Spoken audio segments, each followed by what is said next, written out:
Hey, it's Marthea Pitts, the MSW coach, and I am back for another episode of my podcast, Macro Social Work Your Way. And I have a special guest today, Dr. Jaime Regoza. And we are going to be talking about ways to prevent burnout and workplace stress. And I'm sure you're probably like, what? You can prevent it? Yeah, there are, believe it or not, because I've been learning a lot from Dr. Ray Goes that there are things that you can do to prevent the onset of burnout as well as identify if you are in the danger zone. So, Dr. Ray Goza, before we take a deep dive into all of this wonderful information you're going to share with the listeners today, please introduce yourself as a human and as a professional. Well, thank you, first of all, for having me on. I'm super excited. My name is Dr. Jaime Regoza. Personally, I've been in this field for a long time, from mental health advocacy, from non-clinical social work. I've been for about 11 plus years. Fun facts about me: I love to practice archery. I'm currently training to run a marathon in October. And I'm just a huge comic nerd, so you'll probably see me watching all the Marvel movies, all the DC movies, reading comic books. So little fun facts about me. I love that. Yeah. Thanks. And yeah, I've been studying stress and anxiety and work culture for a long time. And that's what I focus on my doctorate degree, to really study how what causes people to stay or leave at their jobs, and what are the common factors that cause and burnout. And I wanted to really study the side effects, like the red flags that lead up to burnout, and teach people how to master to recognize it and then fix it right then and there, so it doesn't lead to the ultimate, effects of burnout. Yes. So how I talk about burnout in relationship to one's career development is that it really will stall it out or just railroad it completely. And those who are listening know I love a good definition. And I have not had an opportunity to pull up a different definition, but the one that I've been working from is with the World Health Organization. Burnout is a syndrome conceptualized as resulting from chronic workplace stress that has not been successfully managed. It can lead to feelings of energy depletion or exhaustion, increased mental distance from one's job, or feelings of negativism or cynicism related to one's job. Burnout often refers specifically to phenomena in the occupational context and should not be applied to other areas of life. But we're going to talk today about the fact that burnout, it really truly, let me go back to what I was saying earlier, will sabotage your career development, right? It will, what I learned last year from the burnout recovery expert we had on DG Michelle, I keep talking a lot about her because all of these conversations are stacking on top of one another, is that it will leave you extremely pessimistic about your future career opportunities and the possibility for more, for greater. That's how I always talk about it on the podcast. So I asked Dr. Ray Goza to come on to share with us what are some strategies and techniques to prevent it altogether, especially once you have recovered or if you've never experienced it, because ultimately that should be a part of your career plan when you are talking about designing a career that you can love. Mm-hmm. You need to make certain that we don't hit the danger zone. So I know that was a lot, but that's the reason for this topic today. So Dr. Ray Goza, please share with us all of the things about burnout prevention. Yeah, of course. So the first thing before we even go into burnout is understanding the signs and symptoms of, like, how does one lead to that. And overall, we all experience stress in multiple layers. Some stress is healthy and some stress is not so healthy. And the abundance of it is what usually is not healthy. And with a good amount of balanced stress, it can motivate you to accomplish your goals. It can motivate you to really help you, be ambitious. But when you get overwhelmed with stress and it's unregulated and you just keep piling on with no ways for your body to escape that stress, that's where long amounts of chronic stress can lead to burnout and other symptoms as well. Fun fact that's kind of scary, about 70 to 80% of physical and mental problems that one experiences in their life is caused by stress. So heart attack, stroke, high blood pressure, diabetes can be caused because of stress. Schizophrenia, bipolar syndrome, a lot of these things can be the early start to the disorder. Of course, there's others components that add to it, but it does have, statistically it's shown that it does influence those negative impacts in our life if unchecked and unregulated. So with that, early signs of burnout, and what I like to tell people is, the first one that comes to mind is muscle spasms. So I was talking yesterday on the live. The most common one is the eye twitch, where people see their eye twitching. Sometimes you might feel like a random like blood vessel twitching on your arm or your thigh, your leg. One of the ones that people see a lot is when their leg fidgets a lot and they're fidgeting nonstop. They're restless. They start getting random headaches, like sporadic headaches, migraines. Another one is if they start feeling very fatigued. One that I mentioned yesterday, which actually happened to me a lot, was common stomach aches and irregular bowel movements. All of those start, your body is trying to tell you signs, hey, listen to me. Like, you're putting me to too much stress. And they're giving you all the signs, but we just dismiss it and we're like, it's okay. It's just another part of life. Yeah, that whole dismissing of the signs, um, is so true. Okay, so as helping professionals, a lot of the people listening are, and including me at one point in time, are guilty of pushing past the signs. I've heard a lot from social workers over the years about having a lot of guilt associated with even simply taking leave to go to a doctor's appointment. In addition to like maybe not even having the money to pay for copays because they are working in jobs that are severely underpaid because they want to give back to the others, to the other people. So do you have any like words for the people listening who are in a place of feeling extreme guilt attached to even taking time off from work to go get those signs checked out? Yes. So first things foremost, if you're going to enter the helping field, the human services field, you need to understand that you need to be fixed before you help anybody else. You can't help others unless you help yourself. And the most common analogy that I was given growing up was, if you're living out of a cardboard box, how are you going to help your clients to not live out of a cardboard box? So you have to be able to get a stable home, meet your basic needs, and from there, once you have a clear head, then you can fully give all of your assets, all of your work, all of your, you know, your gifted talents to helping others, because you're not really being true to them. You're not giving them 100% of you because you're so distracted in fixing you. And we tend to put it aside and put it aside, but that cup is filling up and eventually is going to spill over, and all of these personal issues, all of these personal stressors will leak into work. And that's where we start decreasing performance, we start feeling overstress, we start going through compassion fatigue, and it just starts making a mess out of things. And eventually you're going to be forced to take care of yourself whether you want to or not. Yeah, and that made me think of something else as well that I heard from a few social workers about feeling like a sellout for even wanting jobs that pay them more money to meet their basic needs.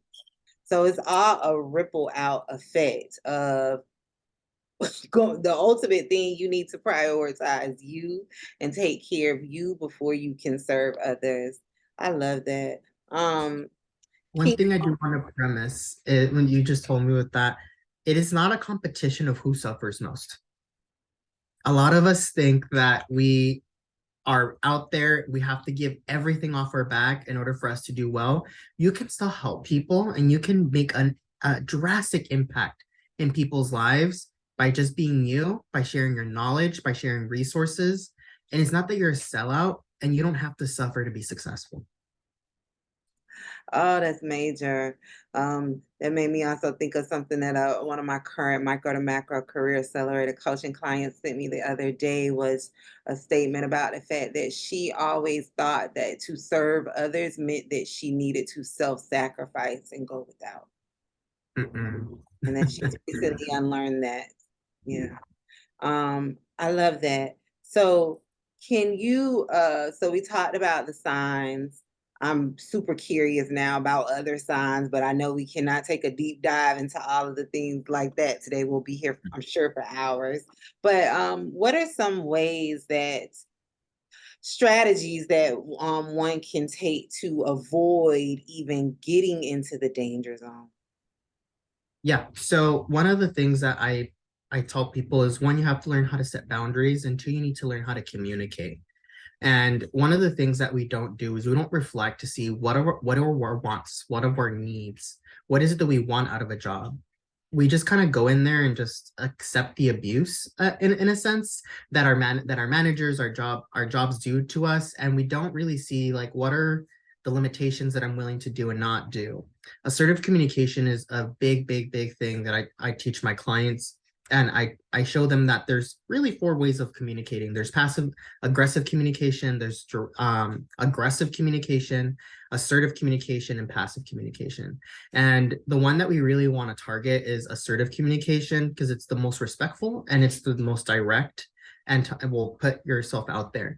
And the thing is that a lot of us in the human services field are people pleasers, so we tend to either go with the passive or the passive aggressive, where we will be hinting what we want and we'll tell our coworkers like, I stayed up till 9 yesterday. I have this caseload of 50 plus clients. I'm overwhelmed, but you're not really saying, please help me. I need you to pick up your slack and help me. Of course, in a nice and respectful way. Or we tell our supervisors, hey, I'm overwhelmed. I'm feeling stressed. Can you please help me manage my caseload? Can you please give me some more resources, some more things to be able to help me? And we don't communicate what we're feeling. So we need to make one of the most common things I tell people is create a stress journal. Get a journal where you are writing things when you're feeling overwhelmed that day, where you feel like you can't breathe, or you're getting those headaches or those symptoms that I mentioned. Write down what you're feeling at that instance and find out, what are my triggers? What's triggering this right now? What do I have on my plate that may be causing this to happen to me right now? And every single time, you're not necessarily writing every day, but it's whenever you're feeling like that. And over time, go back, reflect, and you'll start seeing, wow, I actually get stressed quite a lot. And if you have a lot of entries, like if you're putting more than 4 to 5 entries a week, those are really big signs that you're getting close to burnout. So, like every person gets stressed once or twice a week, that's fine. But if you're almost 4, 5, 6 times a week, that's a big red flag. Ooh, you just made me flashback to my days of a lot of my inner work. Okay, so I've been taking notes and I realized I needed a bigger notepad. I've been using my little sticky notes and I think I'm on the fourth one. So you talked about what are your wants and needs before knowing your wants and needs before accepting a job. Right. I wrote that down like, and then you talked about assertive communication, how I categorize that as like interpersonal skills. But I Mhm. love that because on the career development side of the house, I talk to my career coaching clients, not taught, I have them create plans around what are their non negotiables for accepting, or let me go back, even applying to and accepting Mhm. a job.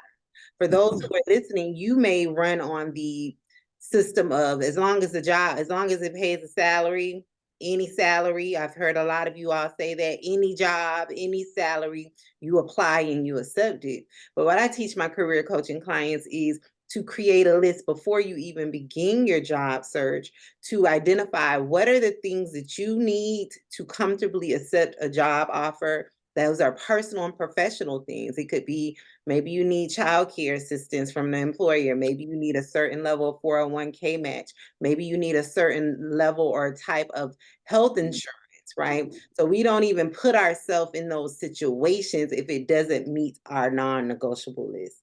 I love that. Also, when you talked about the stress journal, I'm gonna get real super personal for a minute. And they know I do this sporadically, not all the time, but super personal for a second. In my case management days, there was quite a few years where I was on a self-discovery journey. And in that, a part of that was me coming to the realization that I stress ate a lot. I ate Mm, my feelings. And so it was a time where it was just placed in my spirit of, and this is odd. Like I realized that when a sign of me being stressed because I had pushed past my limits of knowing what the sign was if I craved Publix hot wings, the battered ones. Florida, you know what I'm talking about. And it was a thing. I would go straight to Publix right after work.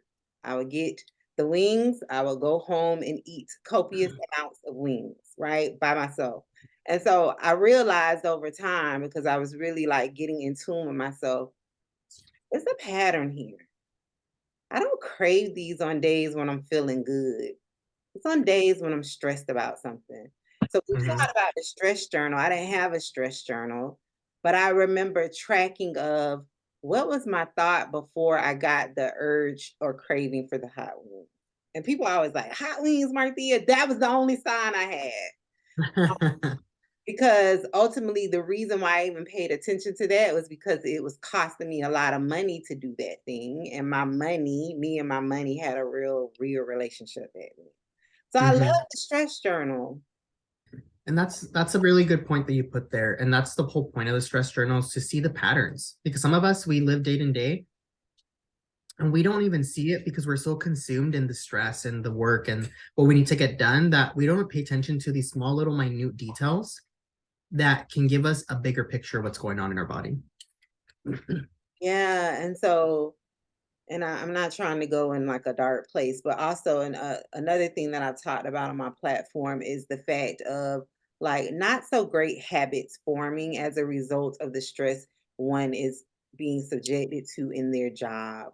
And so I had a whole open dialogue about this on my social media platform where um, alcohol abuse, use, drug use. I became a very heavy wine drinker in my case management days.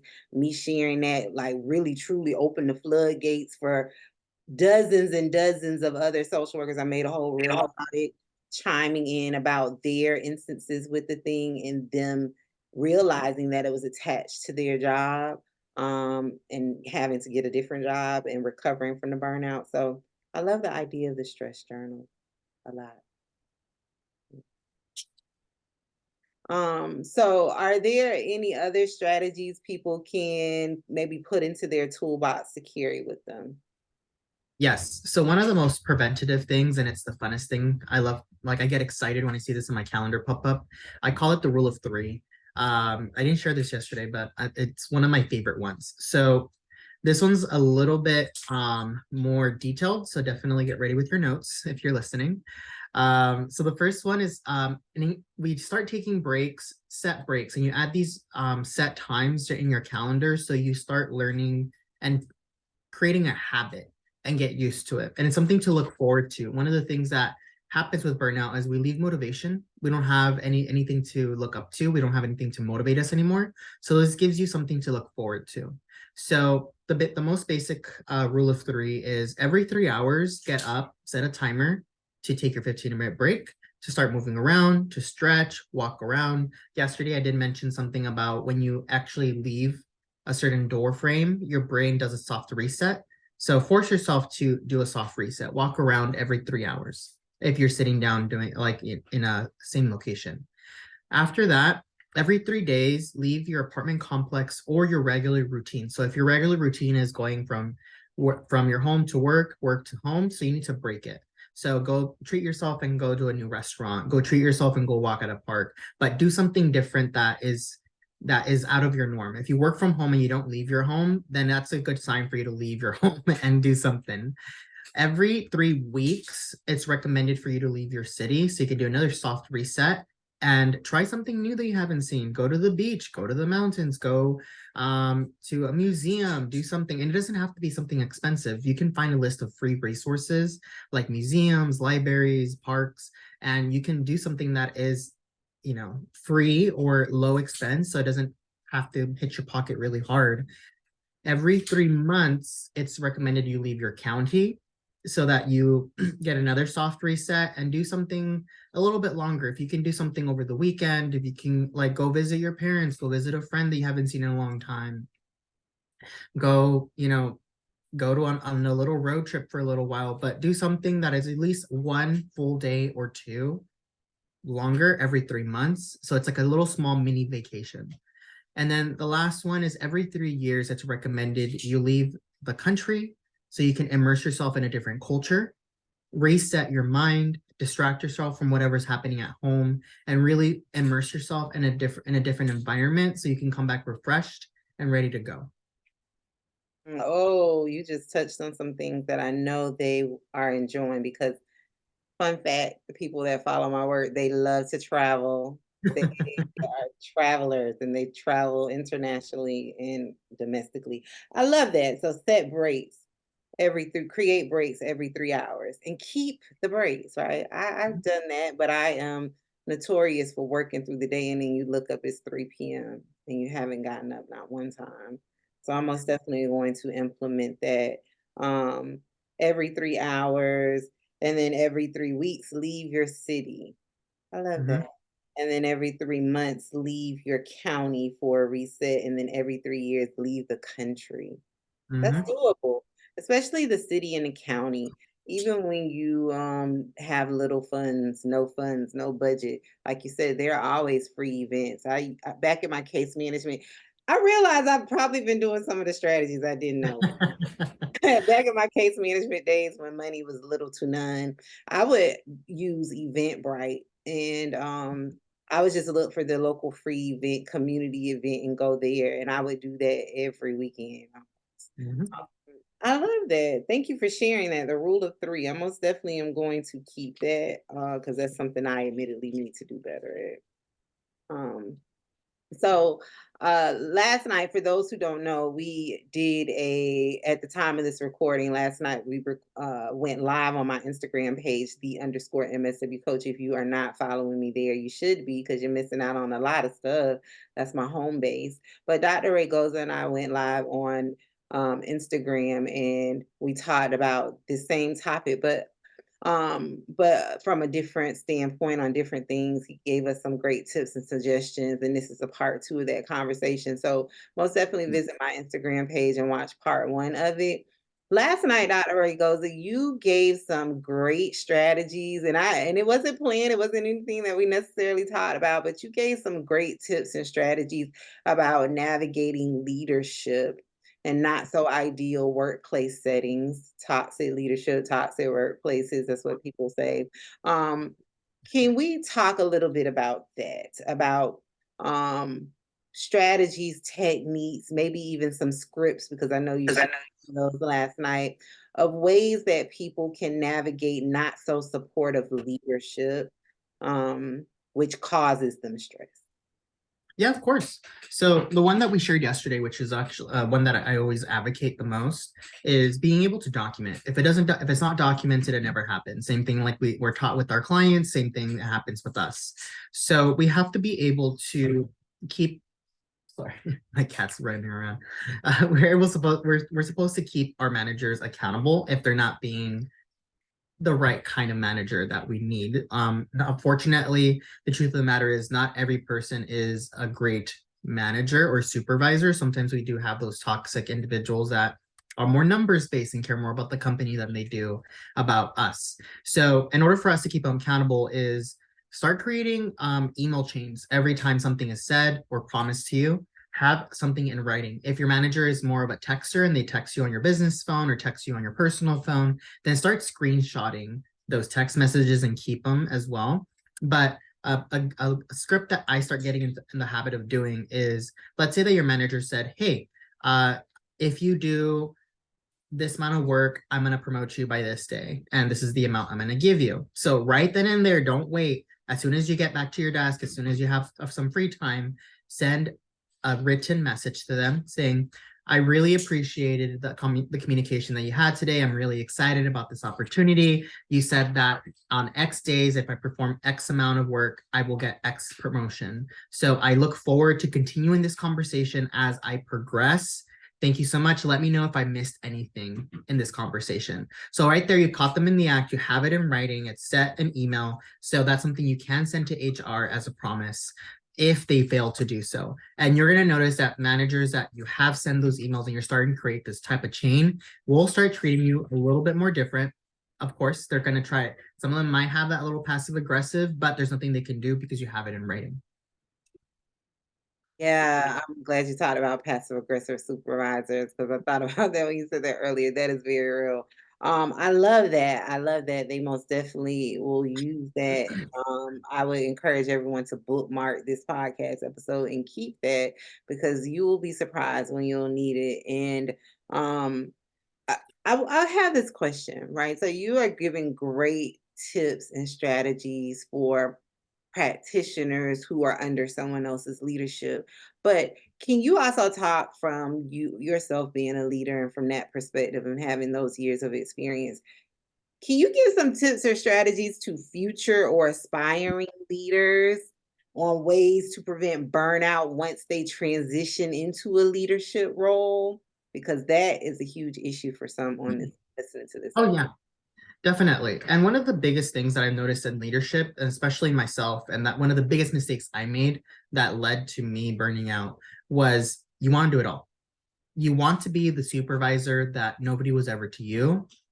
And you try to heal yourself by like being a good supervisor, but doesn't mean you have to do everything and do everything on your plate because you're trying to do the opposite, right? Of these toxic leaders. And one thing that I've learned and I've mastered and my staff appreciate it from me as well is I teach them everything I know. And my job is not to just lead them and tell them what to do, but shape them to be another version of me or even better. Because I'm not going to be in this position for forever, wherever I'm at. I have to create future leaders to be able to take over in case I need to go on vacation, if I get sick for a couple of days, if something happens to me, or if I choose to move on, the business is not going to collapse. Somebody's able to just jump in because you spread all your knowledge. So give them learning opportunities. Don't take advantage of them and give them your work. Share that responsibility. Work with them. Teach them. And by that, you're going to feel less stressed. You're going to have more confidence. Because one of the reasons people don't take breaks is because they don't feel that anybody else can do their job. So they feel guilty. But if you share your knowledge and you teach people what you know, you'll have that safety blanket to be like, wow, I can leave and I came back and nothing burned down. Nobody died. Wow, I can take breaks more often. So just really try to teach people what you know. Yes, that is powerful. Learning, create learning opportunities. And the way I wrote that down is not necessarily delegate all of your stuff, but teach them how to replace you.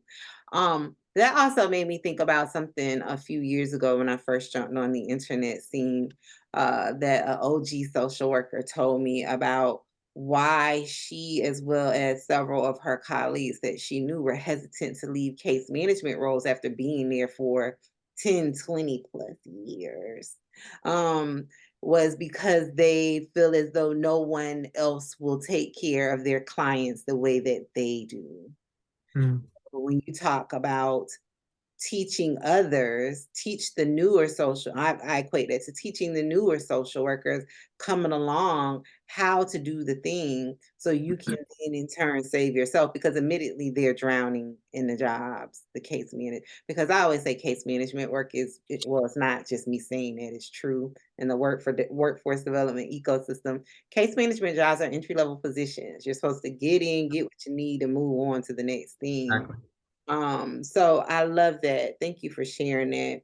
Um, can you tell people where they can follow you, anything that you have going on? Because I know they will want to reach out and continue this conversation.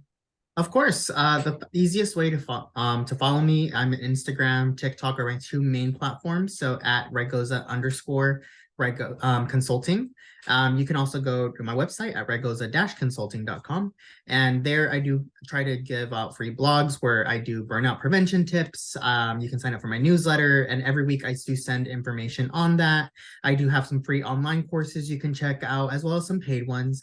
And as I mentioned yesterday, I am going to start launching a burnout prevention group, that a cohort that's going to be going for 3 months, where are going to learn more of these tips and actually implement them every single week for 3 months, so that you can start creating those really good habits for you, so that you can add it to your work plan and hopefully never get to that point of burnout.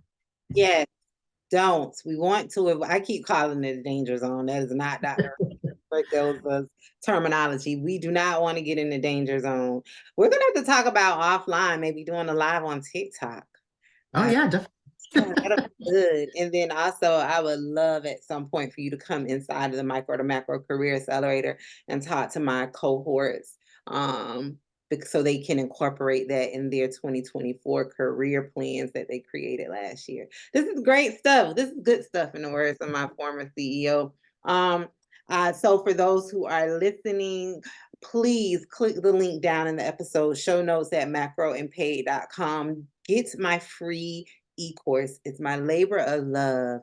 It's where I teach you all of the things in a free e-course about macro level work, what it entails, salary ranges, job titles, organizational types, all of the things that you want to know. That's a great starting point, is the free e-course. And make certain that you follow my podcast, where I release a new episode every week. Until then, happy macro career planning. Bye. Bye.